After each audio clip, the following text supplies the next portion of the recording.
నమస్తే welcome to తొలి వెలుగు. సో రాష్ట్ర వ్యాప్తంగా ఓవైపు అధికార కాంగ్రెస్ పార్టీ విజయోత్సవాలు చేస్తుంది. మరోవైపేమో ప్రతిపక్ష పార్టీ నేతలు వరుసగా అటు రేవంత్ సర్కార్ మీద కాంగ్రెస్ సర్కార్ మీద విమర్శలు చేస్తూ ఉన్నారు. సో వైపు లగచర్ల దాడి, మరోవైపు 48 మంది విద్యార్థులు మరణం. సో గురుకుల్లో ఫుడ్ పాయిజన్ సంబంధించి ఆర్ఎస్ ప్రవీణ్ కుమార్ పాత్ర ఉందంటూ కూడా పెద్ద ఎత్తున ఆరోపణలు చేస్తూ ఉన్నారు. ఒకసారి టీజేఎస్ రాష్ట్ర అధ్యక్షులు ఎమ్మెల్సీ ప్రొఫెసర్ కోదండరామ్ గారు మనతో పాటు ఉన్నారు. అన్ని అంశాల గురించి మాట్లాడదాం.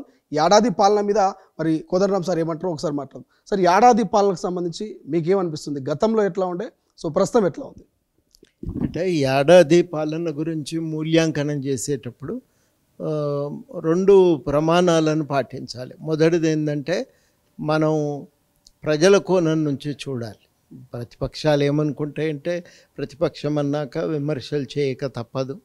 అధికార పక్షంలోని అధికార పక్షమేమో తనంతాను సమర్థించుకుంటూనే ఉంటుంది. కానీ మొత్తం మీద ఇవి రెండు వదిలిపెట్టి ప్రజల కోణం, ప్రజలకు ఏం జరిగింది సంవత్సర కాలంలో అనేది మొదటిది. రెండవ ప్రమాణం నా దృష్టిలో గత పాలనకు దీనికి ఏం తేడా. ఇవి రెండు మనం ప్రధానంగా కనుక చూసుకోగలిగితే ఈ సంవత్సర పాలన నా దృష్టిలో బాగుంది. దాంట్లో ఏ అనుమానమో అవసరం లేదు. ఎందుకు ఈ మాట అంటున్నానంటే గతంలోనేమో విమర్శకు ప్రశ్నకు తావు లేదు. ఎవరైనా మాట్లాడితే అరెస్ట్ చేయటం, కేసులు బుక్ చేయటం, లేకపోతే వాళ్ళని వేధింపులకు గురి చేయటం, ఇబ్బందులు పెట్టడం, ఇవి జరుగుతూ ఉండేవి. ఇప్పుడు అట్లా కాకుండా కొంత స్వేచ్ఛ ఉన్నది. నిఘా లేదు, ఫోన్ ట్యాపింగ్ లేదు, వెంటాడటం లేదు, సభలకు అనుమతులు నిరాకరించటం కూడా చాలా తక్కువే. అది కొన్ని జరిగినాయి కానీ చాలా తక్కువ అది.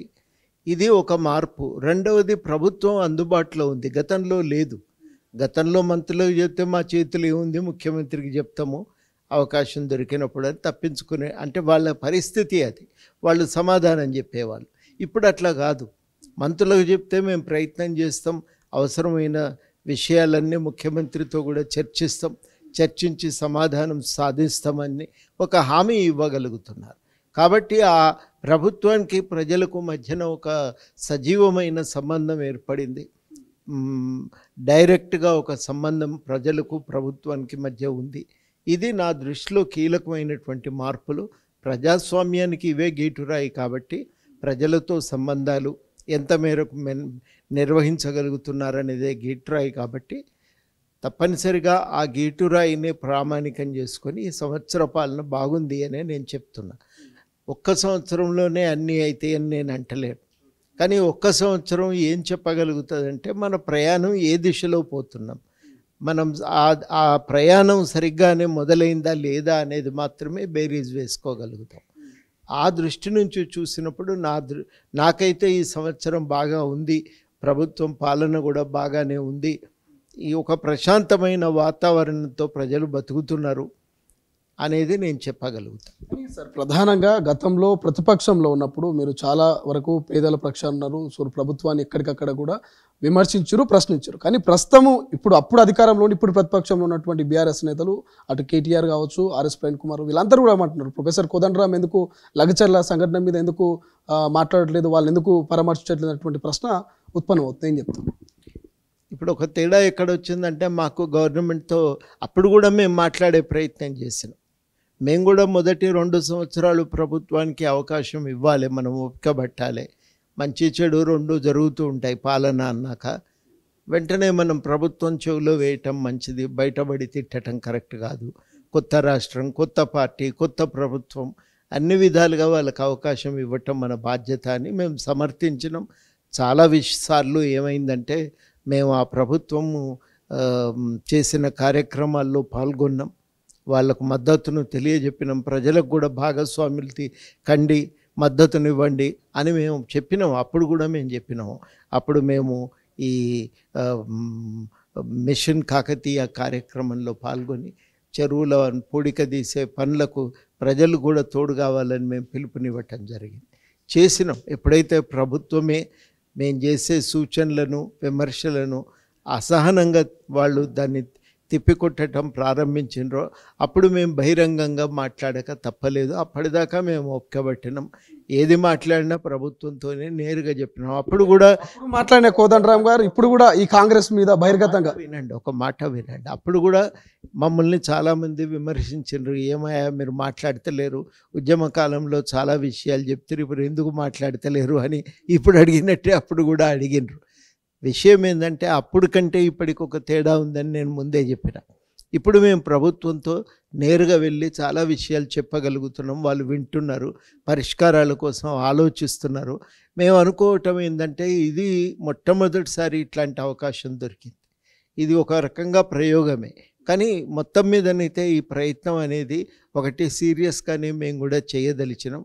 అది మూసీ విషయమే కానీ, లేకపోతే లగచర్లు ఒకటే కాదు, అక్కడ నిర్మల్లో జరిగిన దిలావర్పూర్ ఘటనే కానీ, ఇట్లాంటివి చాలా విషయాల మీద మేము నేరుగా ప్రభుత్వంతో మేము మాట్లాడుతూ ఉన్నాం.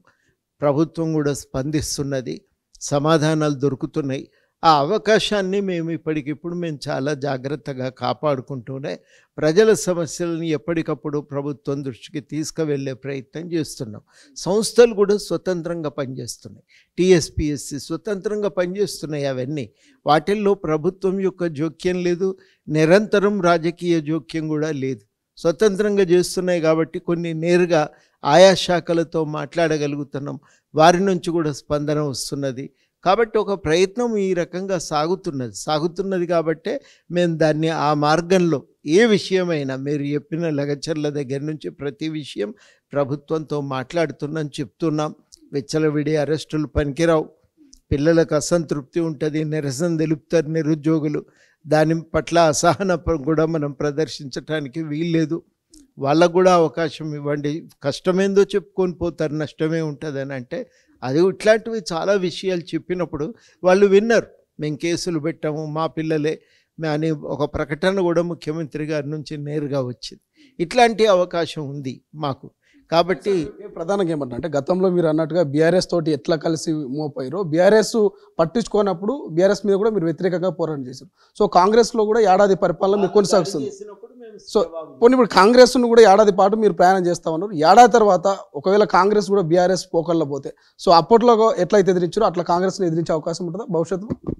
ఇప్పుడు ఊహాజనితమైన ప్రశ్నలు మాట్లాడుకుంటే ఏం లాభం ఉంటుందండి? వాస్తవికమైన పరిస్థితి వచ్చిన రోజు అప్పుడు మేము ఏం చేయాలనేది ఆలోచించుకుంటాం. మార్గాలు చాలా ఉన్నాయి, ఏ మార్గంలో పోతాం అనేది పరిస్థితిని బట్టి నిర్ణయించుకుంటాం. కానీ మేము ఈ ఫలానా ముహూర్తం వచ్చేదాకా ఇట్లా ఉంటాం, ఆ ముహూర్తం దాటినాక మా కార్యాచరణ మారుతుంది, అయ్యగారు ఇచ్చిండు మాకు ఈ సలహా అని మేము చెప్తలేము. మేము ఖచ్చితంగా పరిస్థితి ప్రజలకు మేలు జరగాలి కదా. మాకే ఉన్నదండి, మాకేమన్నా కీర్తి కిరీటాలు కావన్నా, కుర్చీల మీద కూర్చోవన్నా మాకు అది కాదు కదా ముఖ్యం. ప్రజలకు మేలు జరగాలి, ప్రజలకు మంచి జరుగుతున్నంతసేపు ఆ ప్రయత్నాన్ని కొనసాగించటమే ఉపయోగకరం. కానీ ప్రజలకు నష్టం జరిగినప్పుడు తప్పకుండా ఏం చేయాలంటే అప్పుడు పరిస్థితిని బట్టి ఆలోచించుకుంటాం. ప్రతిపక్షాలు ఏమంటున్నాయి అంటే అప్పుడు ప్రశ్నించే గొంతులు ఇప్పుడు ఎందుకు మౌనంగా ఉన్నాయి అనేది ప్రతిపక్షాల మాట. మేము ఏం చేయాలో మాకు తెలుసు కదనండి, మీరు ఎందుకు చెప్తారు మాకు? మీరు చేయవలసిందేదో మీరు చేయండి. మేము ఒక మాట చాలా స్పష్టంగా చెప్పదలిచినాం. పరిస్థితి మేము ఒక 15 ఏళ్ళుగా ఈ రాష్ట్రంలో ఇప్పుడున్న ఈ టీఆర్ఎస్ పాలనకు ముందు కూడా అప్పటికి ఇంకా ఓ 10 ఏళ్ళు, దాదాపు 25 సంవత్సరాలుగా నిరంతరము కార్యక్షేత్రంలో ఉన్నాం, నిరంతరం ప్రజలతో ఉన్నాం, ప్రజల సమస్యల పరిష్కారం కోసం నిరంతరం ప్రయత్నం చేస్తున్నాం. ఎప్పుడు ఏ ఎత్తుగడ ఎట్లా వేయాలి అనేది ఆలోచించుకొని ఆ సందర్భాన్ని బట్టి మేము నిర్ణయం తీసుకుంటాం. ఒకటి ప్రధానంగా విద్యాశాఖ మంత్రిని నియమిస్తే బాగుంటుంది అనేది చాలా రోజుల నుంచి ప్రచారం జరుగుతుంది. సో అందులో మేము కూడా అనుకున్నాం కోదండరామ్ గారికి విద్యాశాఖ ఇస్తే బాగుంటుంది అనేది మేము కూడా ఆశించే వాళ్ళం. సో విద్యా వ్యవస్థ గురించి మాట్లాడితే తెలంగాణలో ఏడాది నుంచి విద్యాశాఖ మంత్రిని పెట్టలేదు, హోంశాఖ మంత్రిని పెట్టలేదు, ఫుడ్ పాయిజన్లు అవుతూ ఉన్నాయి, ప్రతిపక్ష నేతలే కారణం అంటూ బహిర్గతంగానే మంత్రులు ఎమ్మెల్యేలు చెప్తున్నటువంటి పరిస్థితి. సో విద్యాశాఖ గురించి జరుగుతున్న ఫుడ్ పాయిజన్ల గురించి మీరేమంటారు? ఫుడ్ పాయిజనింగ్ జరగకూడదు, పిల్లలకు మంచి తిండి పెట్టాలి. ఆ మంచి తిండి పెట్టడానికి ప్రభుత్వం పూనుకోవాలి, దాంట్లో రెండో అభిప్రాయం లేదు. జరుగుతున్న పరిణామం అస్సలు బాగాలేదు. దేని విషయం కూడా మేము తప్పకుండా అధికారులతో ఇప్పటికే మేము మాట్లాడినాం. సెక్రటరీ గారు మారినరు, కొత్త సెక్రటరీ గారు వస్తున్నారు ఎడ్యుకేషన్ డిపార్ట్మెంట్కి, వారితో కానీ అదేవిధంగా సోషల్ వెల్ఫేర్ డిపార్ట్మెంట్ సెక్రటరీలతో కానీ ఈ విషయంపై మా మిత్రులకు కూడా ఈ మధ్యనే యువజన సమితి, విద్యార్థి జనసమితి మిత్రులు కూడా ఎక్కడికక్కడ ఏం జరుగుతున్నది, ఎందుకు ఇట్లా అవుతున్నది అనేది సమాచారం సేకరిస్తున్నారు. ఆ సమాచారం వచ్చిన తర్వాత నివేదిక ఇస్తాం. గతంలో మేము మానవ హక్కుల కమిషన్ ముందు కేసు వేసినాం. ఈ హాస్టల్ల పరిస్థితిని బాగా సమీక్షించాలి. అప్పటికి ఇప్పటికీ ఒక మార్పు జరిగింది. అందులో ప్రధానమైన మార్పు ఏంటంటే ఈ మెస్ ఛార్జీలు తక్కువగా ఉండటం సమస్యకు ఒక కారణంగా ఉండేది. ఇప్పుడు మెస్ ఛార్జీలు పెరిగినాయి. ఇది ఒక మంచి పరిణామం. కొంత సిబ్బందిని కూడా నియమించి వాటిని స్కూళ్ళను కానీ హాస్టళ్ళను సరిగ్గా నడిపే ప్రయత్నం జరుగుతున్నది. ప్రభుత్వం చిత్తశుద్ధితో ఒక ప్రయత్నం చేస్తున్నప్పుడు మనం నెక్స్ట్ చేయవలసింది ఏంటంటే ఇంకేమేం చేయవలసి ఉందనేది అధ్యయనం చేసి మనం ప్రభుత్వం ముందు పెట్టాలి. ఏదున్నా అది ఆసిఫాబాద్ వాంఖడిలో కానీ మరొక చోట కానీ మనకి మహబూబ్ నగర్లో జరిగిన ఘటనలు కానీ అవి మంచి పరిణామాలు కావు. చాలా జాగ్రత్త పడవలసినటువంటి విషయాలు ఇవి. దానిపైన ఖచ్చితంగా ఆలోచిస్తున్నాం, చర్యలు తీసుకుంటాం. అందరినీ కూడా మేము సహకారము అందించవలసిందిగా కోరుతున్నాం. తప్పకుండా ఈ విషయంలో మంచి మెరుగైన భోజనం అందించాలనేది మా తాపత్రయం. నేనే విజిట్ చేసిన భద్రాచలం హాస్టల్కి వెళ్ళిన, చూసిన పిల్లలతో పాటు నేను కొంచెం బ్రేక్ఫాస్ట్ సమయం ఆ పొద్దున నేను కూడా కాస్త తిని వాళ్ళది భోజనం ఎట్లుందనేది కూడా నేను తెలుసుకున్న. పిల్లలతో చాలాసేపు మాట్లాడినా, వెతుకుతున్నాం, ప్రయత్నం చేస్తున్నాం. మంచి చేయటానికి మన ఎమ్మెల్సీ నిధుల నుంచి ఏమన్నా కేటాయించి అక్కడ కొంత బాత్రూమ్ సౌకర్యాలు పెంచడానికి అవసరం ఉంది. ఆ ప్రయత్నానికి కూడా నా వంతు సహకారం ఉంటుందని హామీ ఇవ్వటం జరిగింది. ఈ ప్రయత్నాలన్నీ కూడా సీరియస్గా చేస్తాము. ఒక్క అడుగు కూడా మేము వెనుకకు వేయలేదు. మా ఆలోచనలో మార్పు లేదు, మా లక్ష్యాలలో మార్పు లేదు. అదే నిబద్ధత ఇప్పటికి కూడా మాకున్నది. మొట్టమొదటిసారి గవర్నమెంట్ వింటున్నది, పరిష్కారం చేయటానికి సిద్ధపడుతున్నది.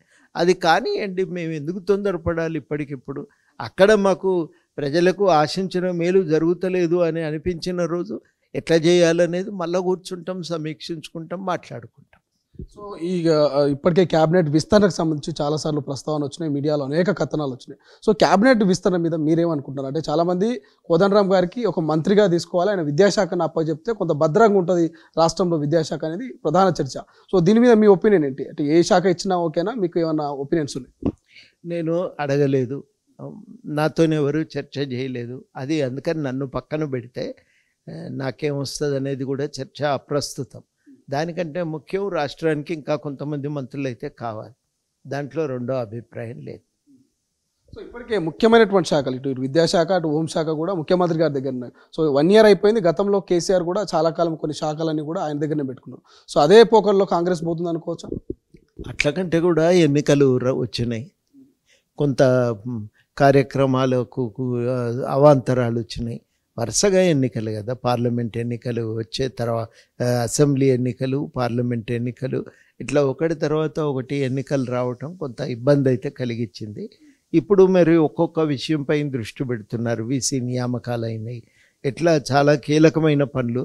అందులో ఇంకొక కీలకమైనటువంటిది ఇవాళ మంత్రివర్గ విస్తరణ. దాన్ని కూడా తొందరగా పూర్తి చేస్తే చాలా బాగుంటుంది. మరొక అభిప్రాయం ఎవరికీ లేదు. గవర్నమెంట్ కూడా మేము చేస్తాం తొందరలోనే అని అంటున్నారు కదా, అడిగితే కూడా అదే సమాధానం వస్తున్నది. బహుశా ఈ మధ్యన చేస్తారేమో, తొందరలోనే పూర్తి చేస్తారని నేను కూడా ఆశిస్తాను. సార్ అసెంబ్లీ కూడా సమావేశాలు స్టార్ట్ కాబోతున్నాయి December 9 నుంచి. సో మాజీ ముఖ్యమంత్రికి ఇన్విటేషన్ పంపిస్తా ఉన్నాం. ఇప్పుడు ఏవైతే విజయోత్సవాలు కావచ్చు, లేకపోతే అసెంబ్లీ కూడా రండి, చర్చించండి, ప్రధాన ప్రతిపక్ష నాయకుడిగా మీ హోదాని మీ హుందాగా వచ్చి మీరు నెరవేర్చండి అంటూ సవాల్ ఇస్తున్నటువంటి పరిస్థితి. నిజంగా మాజీ ముఖ్యమంత్రి గారి ఆహ్వానాన్ని మన్నించి అసెంబ్లీకి వచ్చి ఏమైనా ప్రజల పక్షాన ప్రశ్నించే అవకాశం ఉందంటారా? ఆయన ఏం ఆలోచన చేస్తున్నాడో నాకింత తెలుస్తుంది. పరకాయ ప్రవేశం చేసే శక్తి అయితే నాకు లేదు, కాబట్టి దానికి నేను సమాధానం చెప్పలేను. ఏమనిపిస్తుంది సార్, ఒక సీనియర్ నాయకుడు అసెంబ్లీకి రాకపోవడాన్ని చూస్తూ ఉంటే ఏమనిపిస్తుంది? ఇక ఆయన పనిచేసే పద్ధతే అట్లా ఉంటుంది. వ్యవస్థలను ఉపయోగించుకోవటం, గౌరవించటం చాలా కీలకం. వారు చెయ్యరు. ఇక అది వారి స్వభావం అని అనుకోవాలి. అట్లకన్నా అది కరెక్ట్ కాదు. అది నష్టం చేస్తుంది, రాష్ట్రానికి నష్టం చేస్తుంది, ప్రజలకు కూడా దానివల్ల ప్రయోజనం లేదు. కాబట్టి ఇవ్వలమైన అంతిమంగా ప్రజలకు ఎట్లయితే లాభం జరుగుతుందనే కదా ఆలోచించాలి. రాజ్యాంగంలో ఏది కరెక్ట్ పద్ధతి అనేది కూడా చూసుకోవాలి. ఏదో నేను లెక్క ప్రకారం ఇన్ని రోజులకు సైన్ చేయాలి కాబట్టి చేసినా అంటే కుదరదు. మనం ఆడ ఉండటం, ప్రజల తరఫున మాట్లాడటం, ప్రజల కోసం అది సరిగ్గా పనిచేసేటట్టు చూడటం ఒక బాధ్యత అనుకోవాలి. ఆ బాధ్యతను సరిగ్గా నెరవేరిస్తేనే ఉపయోగంగా ఉంటుంది. సో అన్ని అంశాలు తెర మీదకి వస్తా ఉన్నాయి. చివరి దశలో ఉన్నట్టు తెలుస్తున్నాను. కాళేశ్వరం సంబంధించిన కమిషన్ కావచ్చు, విద్యుత్ కావచ్చు, ఫోన్ ట్యాపింగ్ కావచ్చు, ఈ అంశాల్లో ఖచ్చితంగా అరెస్ట్ అవుతారంటూ కూడా ఇప్పటికీ అధికార కాంగ్రెస్ పార్టీ నేతలు చెప్తాను. సో వాస్తవానికి ఏం జరిగే అవకాశం ఉంటుంది సార్? నిజంగా అసలు పెద్ద తలకాయలు నిజంగా తెర మీదకి వచ్చే అవకాశం ఉంటాయి? తప్పు జరిగితే ఏదన్నా ఒక యాక్షన్ అయితే తీసుకోవాల్సి వస్తుంది. అయితే రిపోర్ట్లే ఉందో మనకు తెలియదు కదా. రిపోర్టు బయటకు వచ్చినాక ఏం జరిగితే బాగుంటుంది అనేది నేను అప్పుడు మాట్లాడతా. ఇప్పుడు మాట్లాడటం కరెక్ట్ కాదు.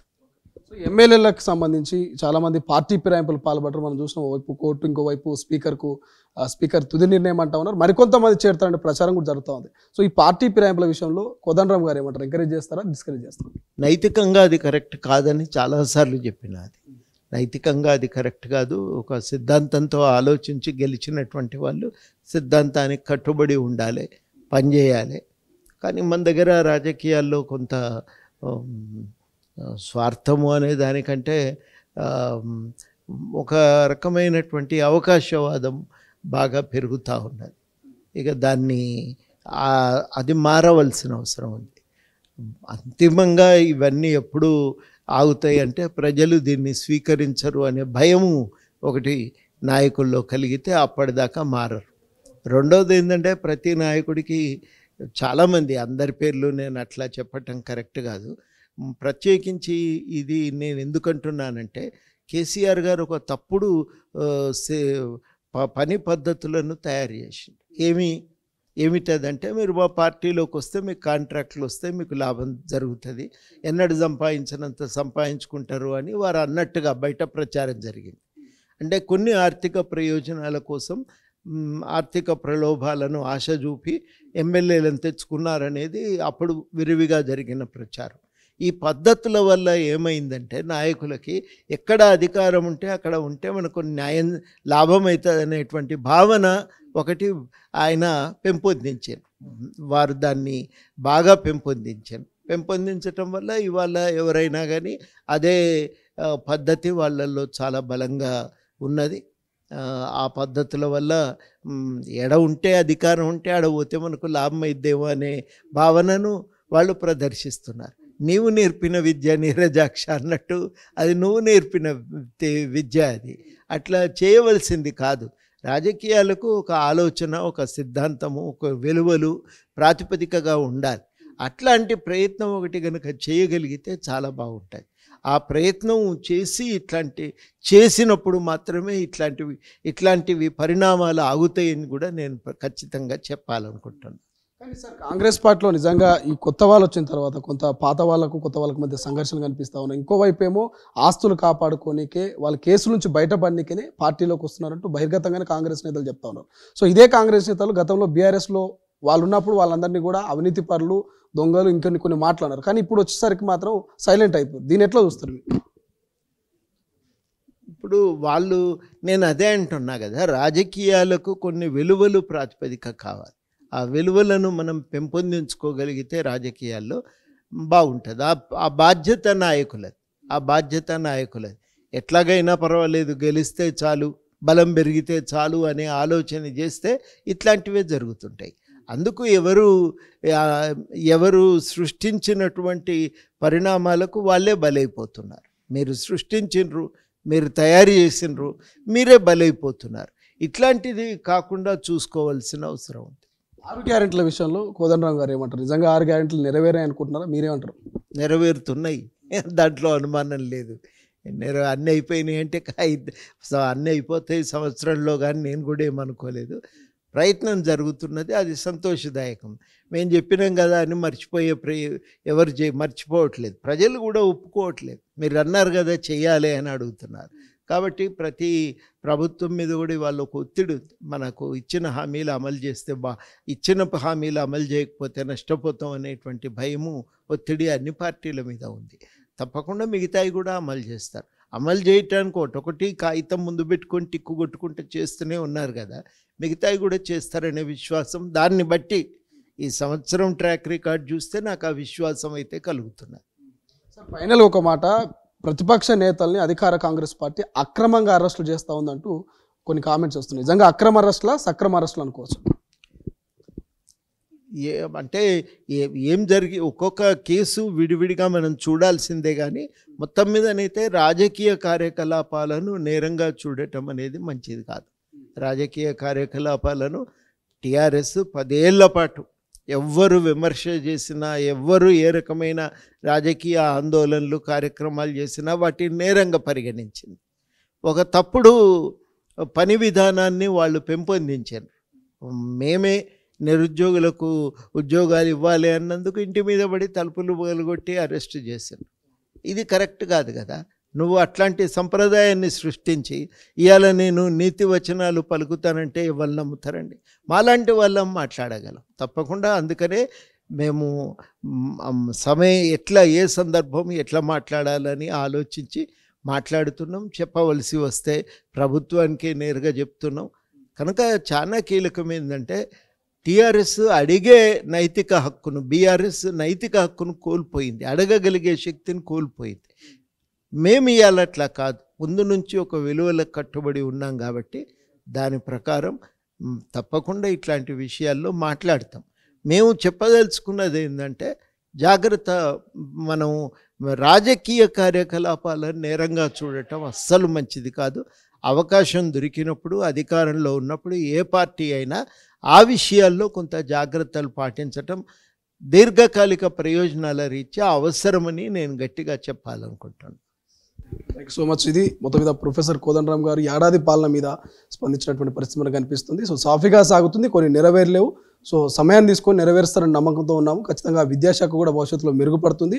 దానికి సంబంధించి మా వంతు సహకారం మేము చేస్తామని కూడా చెప్తున్నటువంటి పరిస్థితి. కెమెరా పర్సన్ సతీష్తో శ్రీశైలం, తొలి వెలుగు, టీజేఎస్.